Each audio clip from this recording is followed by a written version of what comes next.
psychologist. Welcome back. I'm Dr. Cheek and I'm a licensed clinical psychologist. And today we're going to talk a little bit about what it looks like when we miscommunicate, or how do we miscommunicate when we're trying to talk to those around us, whether it be our loved ones or those who have a position of authority in our lives, what that may look like when we miscommunicate, or we don't say what we need to say, or we're not listening effectively in order to be able to engage in an open dialogue. So, have you ever found that sometimes, regardless of how you say things or what you're verbalizing, people never seem to truly understand you, or people struggle to understand you no matter how hard you try to verbalize what you're saying or tell people what you're thinking or feeling or how you are experiencing things? They struggle to understand you completely, or they don't truly understand or are able to view things from your perspective. And if you find that this happens often, it may be due to your communication style. It may be due to your inability to communicate effectively. And today I'm going to talk about some ways that we miscommunicate. And before we start with that process of what miscommunication looks like, first we have to also identify if the problem is us or if the problem is someone else. Now, how do we know we are miscommunicating or people are simply not trying to understand us? How do you know if it's me? So you know it's you if you're misunderstood by most people. It seems like no one truly understands what you're experiencing. No one is really clear about what your stance is on certain things. And no matter how much you say things, most people around you simply just don't get it. Then you may be miscommunicating or not saying something effectively. However, if you find that there are one or two people in your life that tend to not get what you're saying or tend to behave as if they don't understand what you're saying, although you know you are communicating very clearly about what your expectations are, about what your desires are, about what your wants are. You're clearly being very direct about what you're thinking, what you're feeling, how you are understanding or experiencing a situation, and someone still is not understanding, then that may be that person's inability or lack of desire to want to understand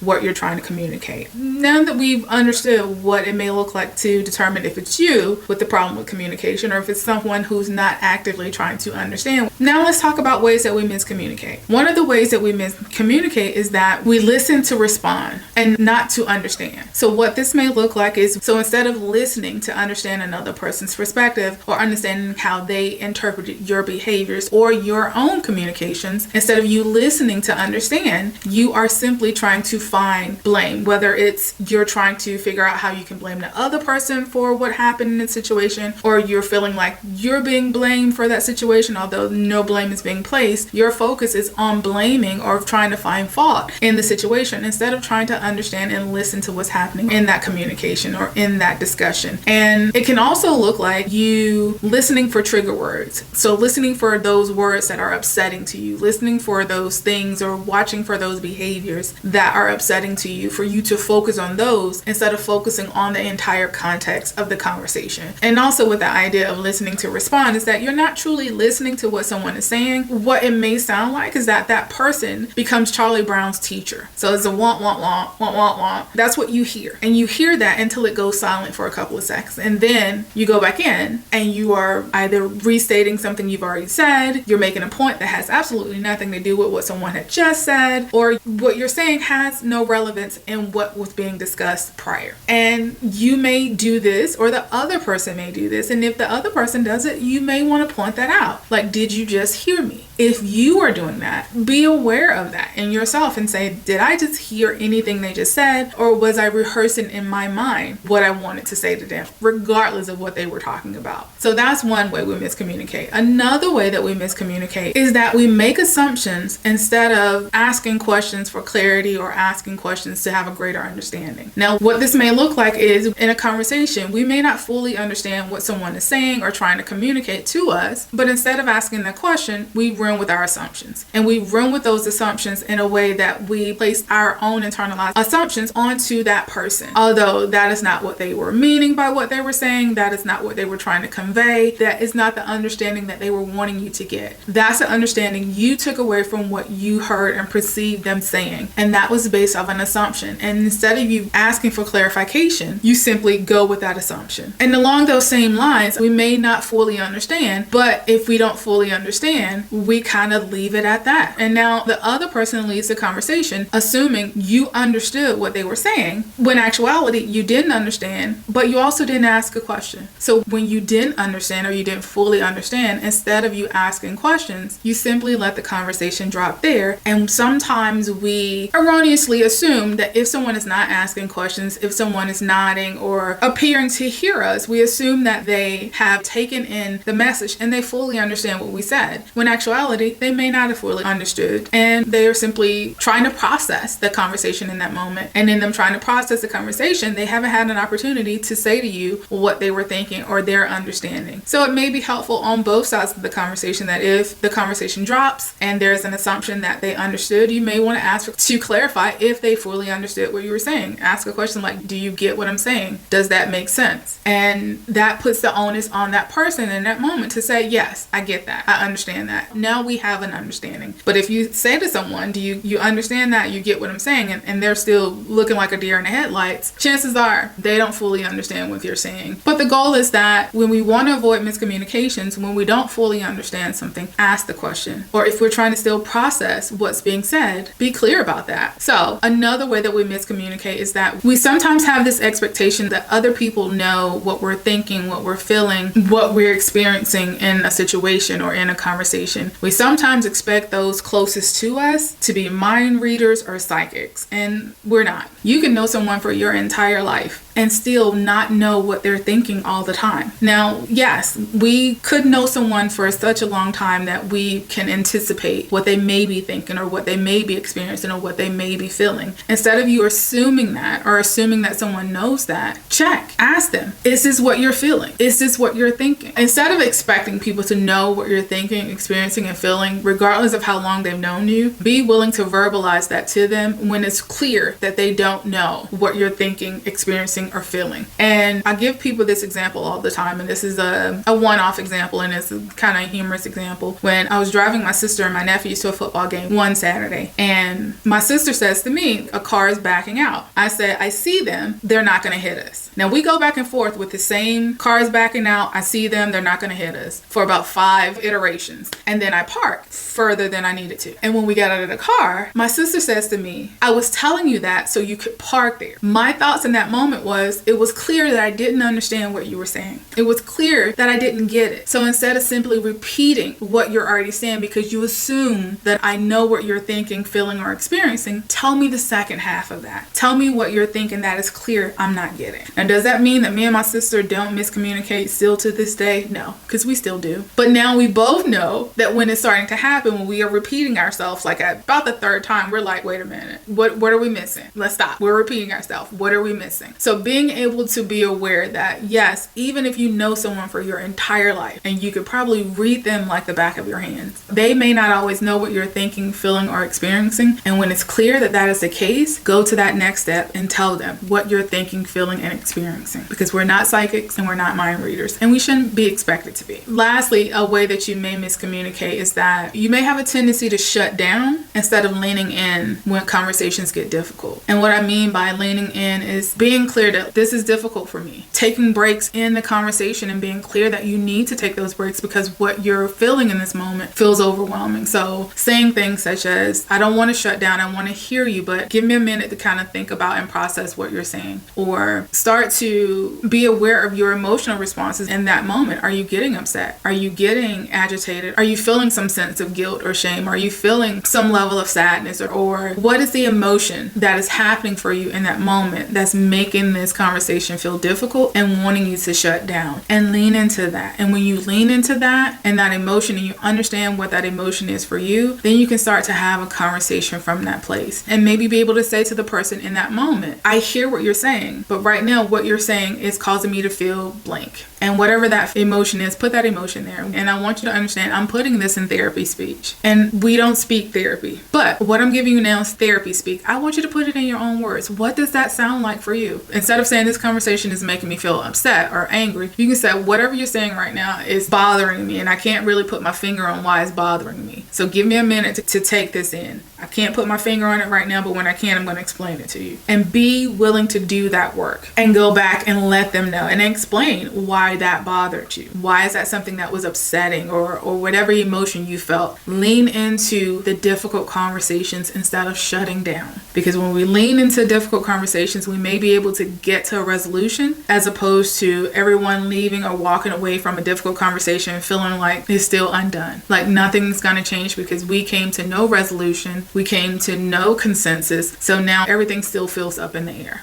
So maybe the next time you take the opportunity to lean into that difficult conversation instead of backing away from it and shutting down. I know, easier said than done. Now, what I hope you take from today's video is this. There are times when we are not communicating in effective ways. And there are times when people don't genuinely understand or have no desire to understand. But we have to be clear for ourselves when we are miscommunicating to others, and when we are not being effective in what we're trying to say to others, and when we are miscommunicating in ways such as not listening for understanding, just listening to respond, or we're making assumptions as opposed to asking for clarity, or if we are expecting people to be mind readers or psychics or know what we're thinking, or if we are shutting down instead of leaning into difficult conversations to get to some type of resolution. Know for yourself if these are miscommunication styles that you engage in, and if they are, try to do something differently. I've discussed in this video ways that you can do something differently, but there may be other things that you can do, and there may be other avenues you can take so you can verbalize or communicate more effectively to those around you. As always, please feel free to jot down any thoughts, questions, or concerns you have below. I hope you've learned something from today's video. I thank you for taking the time to listen, and I'll be seeing you again very soon. Thank you.